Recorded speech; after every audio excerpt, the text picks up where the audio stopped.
What are those wildly inexperienced and curious kids up to this week? Glass out conditions is ideal reef weather. 10-metre visibility provides unreal spearfishing, and we meet not just our first manta ray, but a rare all-black manta ray. Lots of mistakes made this episode, but we put your advice to use as we refine our downwind sailing. This passage well and truly shows why we're called the new kids. Come and get a few more grey hairs with us this episode.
So we'll be on the move again tomorrow. We're going to be leaving this bloody paradise that we've been anchored up in for 2 days and be heading further north. Not exactly sure on our destination yet. We're going to be checking the weather and working in with a couple of boats, the people we've been fishing and hanging out with the last few days. Because we're going to be sailing tomorrow, I've sorted out a few jobs that I've had on the list. One being the auto helm. I've gone through and reprogrammed all of that, so we're going to give that a good run tomorrow and hopefully it pulls through. Had a huge day of fishing, got plenty of fish and just so stoked. Phoebe's up there with her feet up. What do you... No, she's cooking up a bloody storm.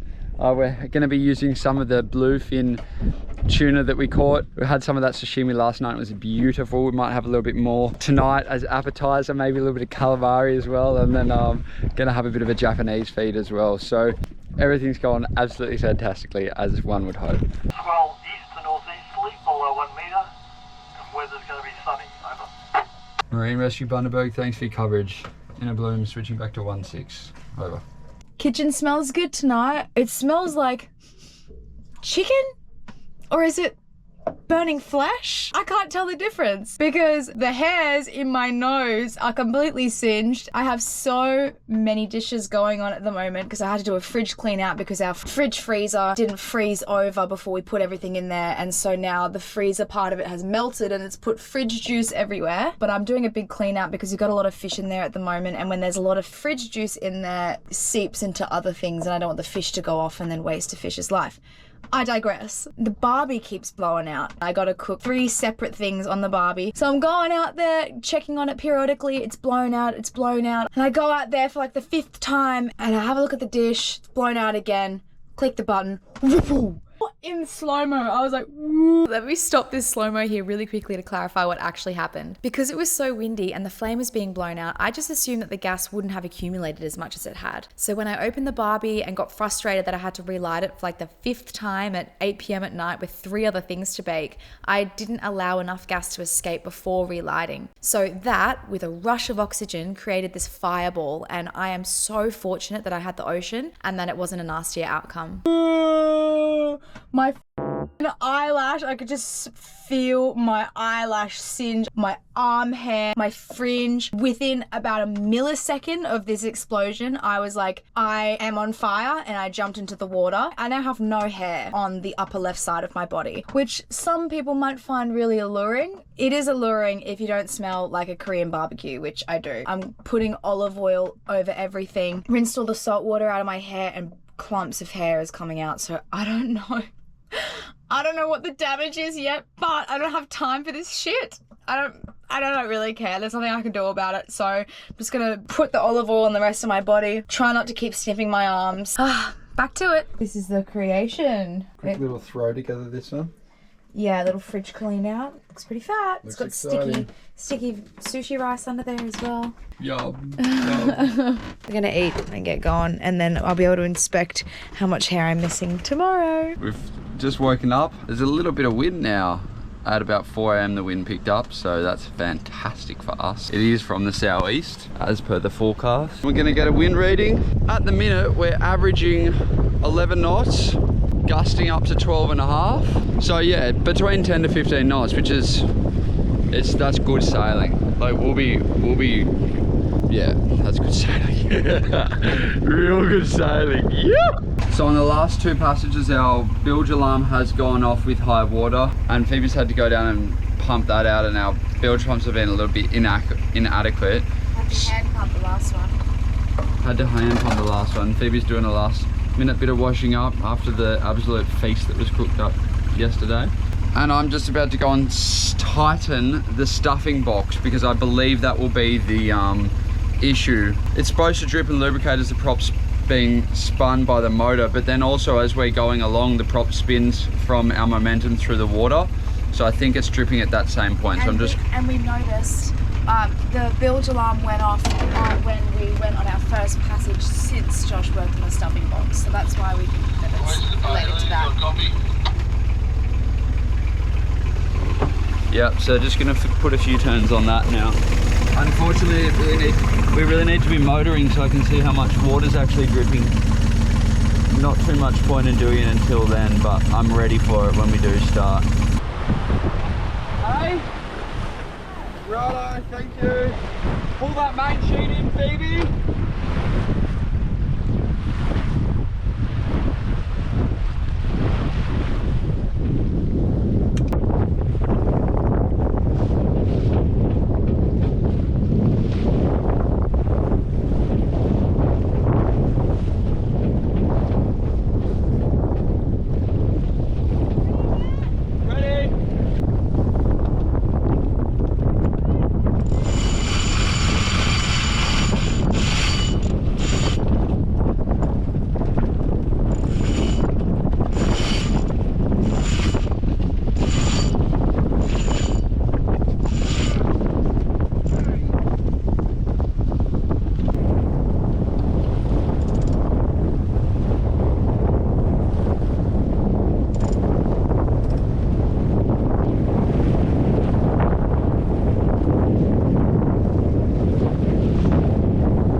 Babe, I think we need to speak about this. Yeah, there's a few lessons learned, a little bit to unpack there. For people that haven't been on a sailboat before, the way that Josh was speaking to me could be perceived as quite brutal or a bit rude, but you need to be direct and loud, especially if you're up on the bow like that. It's so windy, you can't hear each other. That's just the way that it needs to be. And I need to know that you've heard me too, Yeah. because that's what's safe. And also, hey, I didn't hold onto the halyard once I clipped it onto the head. So when I walked back, it had already wrapped itself around the spreader. It was stressful. And then also the tack wasn't clipped on. Tack wasn't clipped on. And then Phoebe was trying to help me out by hauling in the jib sheets, which almost swept me up the deck. Because Manslaughter. It caught all this air and then had all this force acting upon it. So what we're going to do in the future is wait until the person at the mast is finished. They'll give the okay. And then we'll bear away from the wind, haul in those jib sheets and sail away into the sunset. What do you reckon? And remain alive and happy together forever. Hopefully. That's the goal. What's happening, baby? We're having a pretty challenging sail. There's a metre of really short period of swell that keeps hitting us on our port side beam. We're on a reach. A beam reach.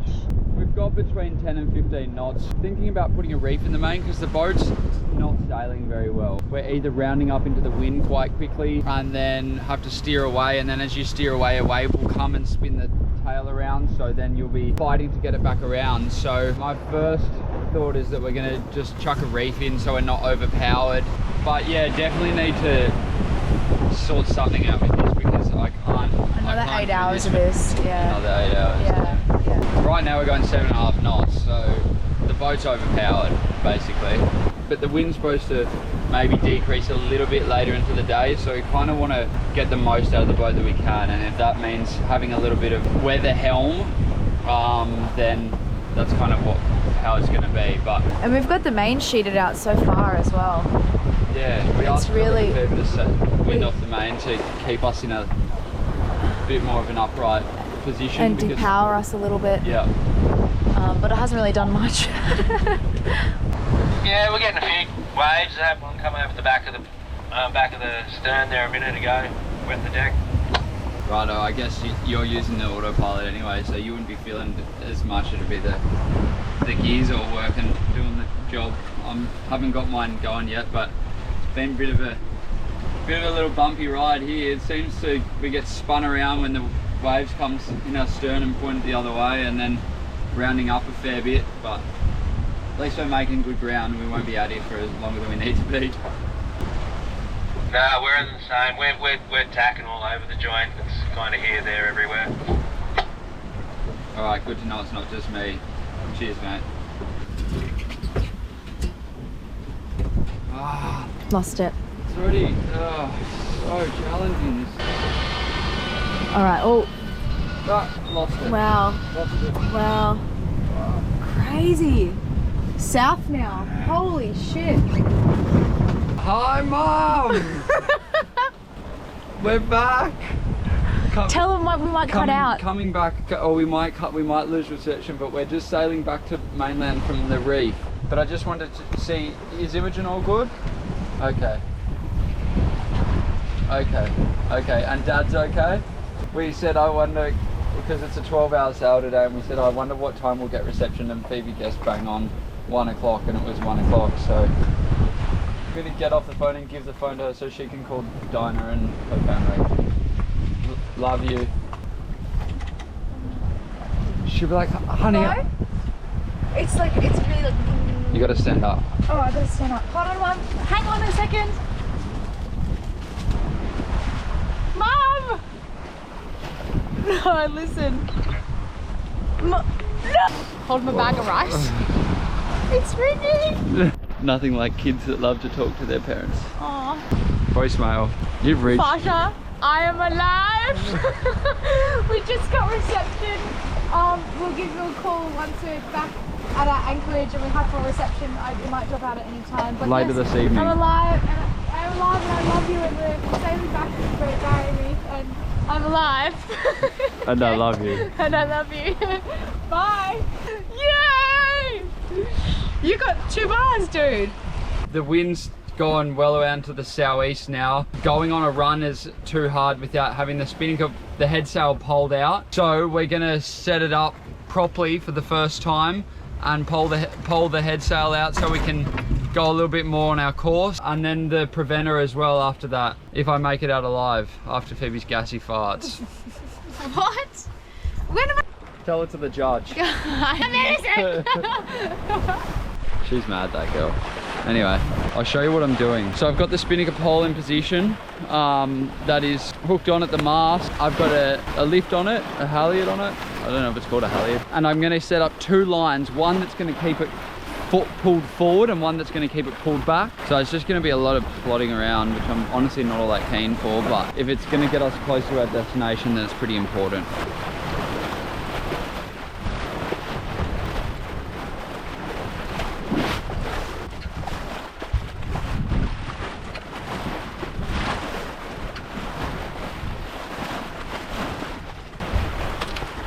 All right, so can you please sheet in the mainsail?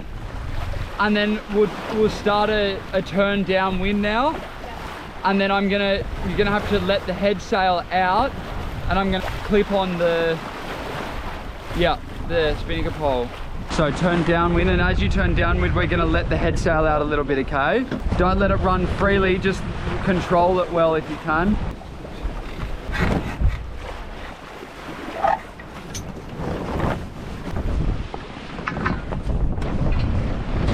All right, that's it. Now let it out a bit, Phoebe. Keep letting it out. Keep going. Yeah, that's pretty good. So the wind's over your transom now, hey? Or thereabouts. Keep that course. I'm gonna put this pole out and around and see if I can get it onto those sheets. Alrighty, I'm lifting it up. Alrighty, I'm gonna bring it back in. I'm alright, I've just got to let this down again.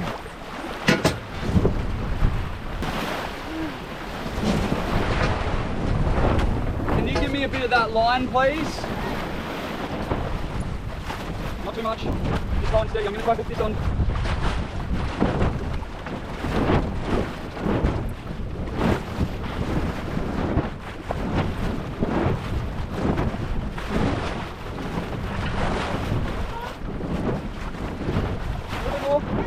Side. Alrighty, I've got that clip on, just give me a second. Right, hold on that for a second. Alrighty, so now, that's out. Alrighty, so we've got one line running forward to keep that not from going backwards. We've got one line running aft to keep it not going aft. We need to get a line tying it down. So Josh just grabbed the blue line that used to be our halyard. I had strict instructions from Darren to throw that one out, but he's kept it, which is good. So we're going to use that as our preventer. So we're going to sheet out the main to the port side. So we've got each sail, one on each side, wing on wing. And we're going to use that blue line as a preventer for the main to stop it from crash driving, which is what you would have just seen, where it just swings around and bangs. And it can be really dangerous, like this.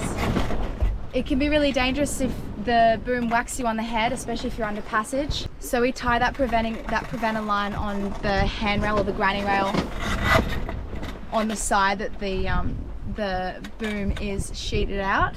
So we'll have it on the port side. Our preventer is going to go onto the boom. As it's gone all the way out, it's going to keep it in that position so it can't swing back around when the boat goes down a wave or backfills, like Phoebe was saying. Also, what we're going to do is run the line from the boom up to the bow through a turning block and then bring it back to a cleat after the boat, so we can make adjustments, pull that in or let that out if we need to. We're doing 4.5 knots now, so once we've got this out, we'll be really well on course and we're going to have a bloody cracking sail. But I'm going to get this ready now. So we've got a turning block or a pulley. I've just created a little loop that I'm going to attach this over the Samson post. So we have our line going around our Samson post through the turning block. Our blue line's coming back from the turning block. One end is lashed around the end of the boom and the other end is going to be cleated off down on the transom there at the aft of the boat. So next what we're going to do is sheet out our mainsail at our main main sheet, and we're gonna let that come all the way around to the port side. We have to make sure that the wind is consistently on our stern from there, and we're gonna run dead downwind, goose-necked, because you've got one sail out either side, and it's called wing on wing. It's not a sex position, it is definitely a sailing position. A foreplay, a lot of preparation. A lot of fun, yeah. I'm gonna let this. All right, I'm gonna send that out. Whoa, whoa, whoa, whoa, whoa. Oh, shit.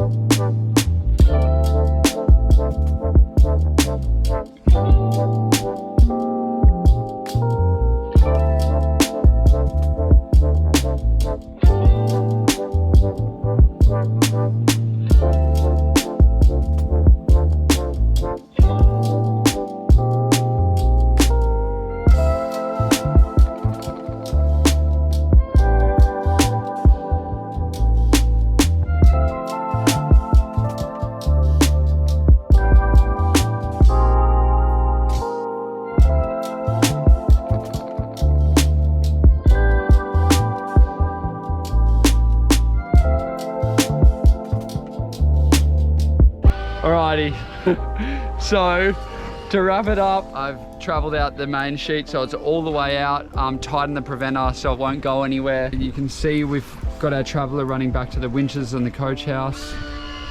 And lo and behold, I thought, oh, we'll see how good this last leg of the passage can get. And I've just given the auto helm a bit of an opportunity to have a go, and it's doing a pretty good job. It's going all right. It's not struggling at all. There's no weather helm. We're sailing dead downwind at 5 knots, and it's holding course pretty well. So well done, auto helm. Maybe it's just the conditions I've been trying to use it in have been too hard for it. Anyway, Phoebe's run down below. She's emptied the GoPro for your viewing pleasure, and is gonna actually start editing because we're a little bit behind. But I might convince her just to come out here and have a romantic sail with me, the Savo, with the sound of this sweet, sweet auto helm working.